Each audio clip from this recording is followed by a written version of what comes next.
Pinaalalahanan ng Lipas CDRRMO ang mga residenteng nakatira sa flood-prone areas sa lungsod na maging alerto ngayong tuloy-tuloy ang pag-ulan. Ang detalye sa report ni Hazel Alviar. Dahil sa walang tigil na pag-ulan simula kahapon sa Lipas City, 24 oras na nakamonitor ang City Disaster Risk Reduction and Management Office sa lahat ng mga barangay sa lungsod maging sa sitwasyon ng panahon. Sa tulong ng mga CCTV cameras, nakikita nila ang sitwasyon sa bawat barangay at mabilis raw silang makakaresponde kaagad kung kinakailangan. Bagamat walang na-monitor na pagbaha, pinakatututukan daw nila ngayon ang Sitio Tagbakin sa Barangay Halang. Medyo malakas kasi ang hangin. Medyo malakas siguro ang alon dun sa parte ng Taal Lake.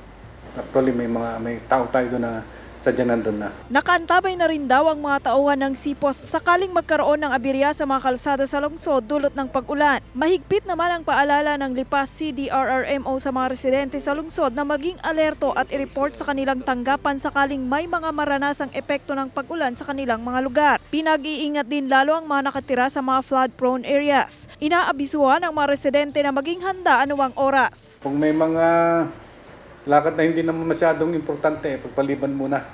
Dahil ulan ito'y medyo maghapon, baka abutin pa hanggang bukas. Kasama si Kel Ravaca, Hazel Alviar, Balitang Southern Tagalog.